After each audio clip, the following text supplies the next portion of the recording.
மகாராஷ்டிரா பொறுத்த வரைக்கும் இப்போ இருக்கக்கூடிய இந்த லீட் ஆல்மோஸ்ட் அவங்க வந்து 200 இடங்களை தொடுவதற்கான எல்லா சாத்தியக்கூறுகளும் இருக்குன்னு 186ல் இப்போதைக்கு என்டிஏ லீடுங்க அப்படின்னா எப்படி பார்க்குறீங்க? அரவிந்த் சொன்னது போலதான் பெண்களுடைய வாக்கு என்பது ஒரு மிக முக்கியமான தாக்கத்தை இந்த எலெக்ஷன்ல ஏற்படுத்தி இருக்கிறது. உங்களுக்கு இண்டிபெண்டன்ஸ் அண்ட் பெண்கள் இந்த 2 பேருடைய ரோல் தான் வந்து மகாராஷ்டிரா தேர்தல்ல மிக முக்கியமான ரோலா இருக்கும் அப்படின்னு எதிர்பார்க்கப்பட்டுச்சு. இண்டிபெண்டன்ஸ் பெரிய அளவுக்கு பெர்ஃபார்ம் பண்ணல அப்படின்னா கூட இந்த விமென்னுடைய ஓட் அப்படின்றது ஒரு கீ டிசைடிங் ஃபேக்டராக இருக்கிறது.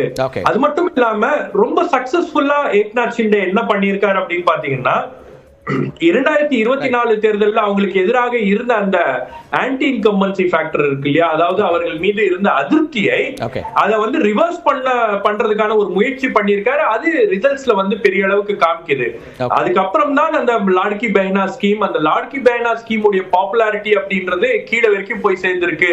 பெண்களுக்கு பணம் என்பது கிடைத்திருக்கிறது, அது தீபாவளி போனஸாக பணம் கிடைத்திருக்கிறது அப்படின்னும் போது அதெல்லாம் வந்து பெரிய அளவுக்கு ஒரு தாக்கத்தை ஏற்படுத்தி இருக்கிறது. ஒரு கமிட்டட் ஓட் பேங்க வந்து உருவாக்கி இருக்கு.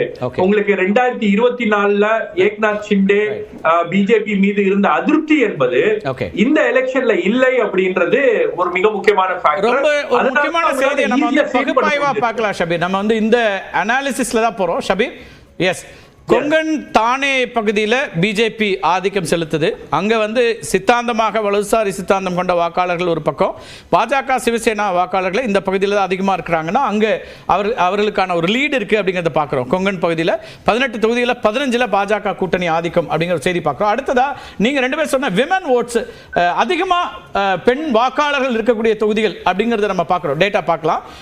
அதாவது மேஜிக் வாலில் நம்ம கொடுக்கக்கூடிய டேட்டாக்கு போகலாம். விமன் அதிகமாக இருக்கக்கூடியது. ஏன் அதை சொல்றேன்னா, அரவிந்த் சொன்னாரு, ஷபீர் சொன்னாங்க, அதுல பாரதிய ஜனதா கட்சியோ காங்கிரஸோ என்ன நிலைமை அப்படின்னு பார்த்தோம்னா கிட்டத்தட்ட 23 தொகுதிகளில் தேசிய ஜனநாயக கூட்டணி முன்னிலை வைக்குது. 36 தொகுதியில் பெண் வாக்காளர்கள் அதிகமாக இருக்கக்கூடிய தொகுதிகளில் என்டிஏவுடைய பெர்ஃபார்மன்ஸ் 23, இந்தியா கூட்டணி 11, மற்றவர்கள் 2 அப்படின்னு இருக்கு. அதோட கூடுதலாக சில டேட்டாவையும் நம்ம பார்த்தலாம், பகுப்பாய்வுகளுக்கு சரியா இருக்கும்னு நினைக்கிறேன். மகாராஷ்டிராவை பொறுத்த வரைக்கும் இன்னும் ரொம்ப முக்கியமாக மராத்தா டாமினண்டா இருக்கக்கூடிய இடங்கள் அப்படின்னு ஒன்று முக்கியமாக பார்க்கப்படும். எனவே அந்த பகுதிகளில் யார் எப்படி பெர்ஃபார்ம் பண்றாங்க அது ஒரு முக்கியமான ஒரு பேசுபொருளாகவும் பரப்புரையில் பேசப்பட்ட விஷயமாகவும் இருந்ததுலையும் கூட என்டிஏக்கு 85 தொகுதிகள் மராத்தா டாமினண்டா இருக்கக்கூடிய தொகுதிகள் எடுத்துட்டோம்னா அதுல என்டிஏ 61 தொகுதிகளில் தற்போதைய 62 தொகுதிகளில் முன்னிலை வைக்குது. இந்தியா கூட்டணி 19 தொகுதிகளில் முன்னிலை வைக்குது. மற்றவர்களுக்கான இடங்கள் 5 இருக்கு.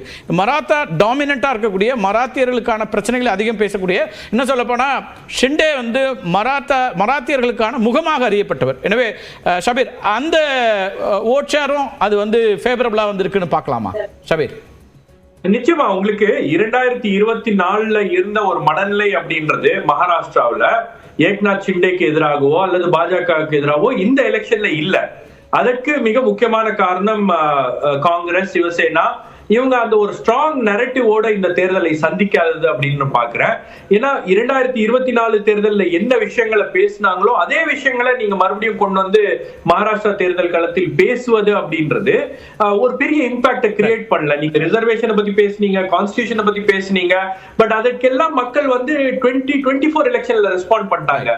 அப்போ மகாராஷ்டிராவுக்கு ஸ்பெசிபிக்கா ஒரு நரேட்டிவா இவங்களால கிரியேட் பண்ண முடியல. உதாரணத்துக்கு எடுத்துக்கோங்க, மகாராஷ்டிராக்கு ஒரு நரேட்டிவ வந்து பிஜேபி வச்சிருந்தாங்க, ஜார்க்கண்டுக்கு ஒரு போலரைசிங் நரேட்டிவ வச்சிருந்தாங்க. இந்த முறை மகாராஷ்டிரா தேர்தலில் தான் வந்து 2 விதமான கோஷங்களோட பிஜேபி வந்தாங்க. எப்பவுமே பிஜேபியோட கோஷம் என்பது ஒரு கோஷம் தான் இருக்கும். ஆனால் இந்த முறை மகாராஷ்டிரால 2 விதமான கோஷம், ஒரு போலரைசிங் கோஷம், இன்னொன்னு வந்து நரேந்திர மோடியோடைய ஏக் ஹை தோ சேஃப் ஹை அப்படின்ற அந்த கோஷம்.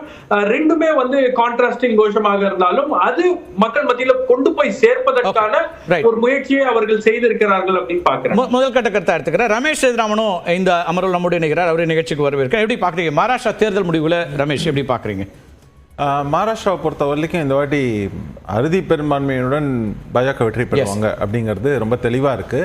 மராத்வாடா அந்த இதை தவிர்த்து மற்ற இடங்கள்ல எல்லாத்துலயுமே பாஜகவுக்கு ரொம்ப தெளிவான மேண்டேட் இருக்கும் அப்படிங்கிறது இருக்கு. ஷபீர் பல விஷயங்களை ரொம்ப தெளிவா பேசினாரு அப்படின்னு பாக்குறேன். காரணம் என்னன்னா, காங்கிரஸ் அவங்களுடைய கூட்டணி முன்னெடுத்த பல விஷயங்கள் வந்து நீங்க வந்து அந்த பார்லிமெண்ட் எலெக்ஷன் அந்த ஃபார்முலாவே இங்க இது பண்ணலாம்னு பார்த்தாங்க, அது வந்து அவங்களுக்கு கை கொடுக்கல அப்படிங்கிறது வந்து ரொம்ப தெளிவா தெரியுது. நான் வரும்போது பேசின்றது இன்னொரு முக்கியமான விஷயம் வந்து பெண்கள் ஓட்டு, அதுவும் குறிப்பா வந்து இப்ப இவங்க அனௌன்ஸ் பண்ண அந்த உரிமை தொகை மற்ற விஷயங்கள் எல்லாமே சரி, ஸ்கீம்ஸும் சரி, அது மிகப்பெரிய அளவுல வந்து ஒரு கை கொடுத்திருக்குன்னு பாக்குறோம். இன்னொன்னுமே இங்கே சேர்ந்து இருக்கக்கூடிய மற்ற இதுல இருந்து பிரிஞ்சு வந்த இது முக்கியமான பிரதான கட்சிகள் அப்படின்னு நீங்க பாத்தீங்கன்னா என்சிபில இருக்கக்கூடிய 2 முக்கிய தலைவர்கள், ஒன்னு அஜித் பவார், இன்னொன்னு சொல்லணும்னா நம்ம பிரஃபுல் பட்டேல் போன்ற தலைவர்கள் இங்க வந்தது. என்சிபின்னு எடுத்தீங்கன்னாக்க வந்து அஜித் பவாரோட இதுல சாரி என்சிபி போக அதே மாதிரி இதுல வந்து ஷிண்டே ஃபேக்ஷனே வந்து ஒரு பக்கமா அவங்களுக்கு இருக்கக்கூடிய அட்வான்டேஜ்ங்கிறது வந்து அந்த எலெக்ஷன் சிம்பல். ரெண்டாவது முக்கியமான ஃபேக்டர்னா பாத்தீங்கன்னா இப்போ அவர் வந்து சிஎம் இருந்த போது கொண்டு வந்த அந்த ஸ்கீம்ஸா இருக்கலாம், இல்லனா வந்து இந்த வாக்காளர்களை அவங்க தொகுதியில செய்த அதிகப்படியான டெவலப்மெண்ட் ஒர்க்ஸ், இது எல்லாம் கை கொடுத்திருக்குன்னு பார்க்கிறோம். இதை விட முக்கியமான ஃபேக்டர் நிச்சயமான வெற்றிக்கும் அறுதி பெரும்பான்மையான வெற்றி நம்ம சொல்லக்கூடிய இடத்துக்கும், அதாவது நான் என்ன பொறுத்த வரைக்கும் கால்குலேஷன் படி 156 to 160 சீட்ஸ் குறைஞ்சது அவங்க வாங்குவாங்க. பிஜேபி கூட்டணி நிச்சயமா இப்ப 180 எல்லாம் கிராஸ் பண்ணிட்டாங்க, 186க்கு மேல போயிட்டாங்க. இல்ல போயிட்டாங்கறது நம்ம வந்து லீட சொல்றோம், நான் சொல்ற மினிமம் சொல்றேன். நம்பர்ஸ் அந்த மாதிரியாக இடங்களா வர்றது, அந்த மாதிரியாக வந்து குறைஞ்சதுன்னு நம்ம சொல்றதுக்கு முக்கிய காரணம் வந்து RSS இன் ஃபீல்ட் லெவல் ஒர்க். ஏன்னா நம்ம அதை முக்கியமா சொல்ல தவறிடுறோம். ஜார்க்கண்ட்ல அது இருந்ததா? ஜார்க்கண்ட்லயும் இருந்தது. ஆனா அதுவும் ட்ரைபல் ட்ரைபல் ஏரியாஸ்ல அவங்க வந்து பெரிய வேலையை பண்ணிருக்காங்க.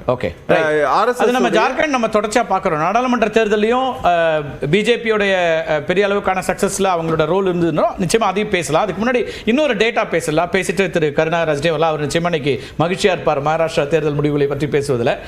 ரொம்ப முக்கியமா அந்த ஓட்டர் டர்ன் அவுட் பத்தி பேசினார் அரவிந்த். அதிகமான வாக்களிப்பு வந்திருக்கிறது, பெண்கள் நிறைய வந்திருக்கிறாங்கன்னு. இதுல 70% கூடுதலாக ஓட்டர் டர்ன் அவுட் இருக்கக்கூடிய 98 இடங்களை பார்க்கிறோம். மேஜிக் வால் பிரசன்டேஷன் நியூஸ் 18 நெட்வொர்க்ல மட்டும்தான் இருக்கக்கூடியது. நம்ம ஒவ்வொன்றா பகுப்பாய்வு செய்து பார்த்துட்டு இருக்கோம். அந்த அடிப்படையில் பார்க்கும்போது மகாராஷ்டிரால இந்த தேர்தல் 2024 சட்டமன்ற தேர்தலில் 98 தொகுதிகளில் 70% கூடுதலான வாக்குப்பதிவு நடந்திருக்கிறதுல 70 தொகுதிகளில் தேசிய ஜனநாயக கூட்டணி முன்னிலை வைக்கிறது.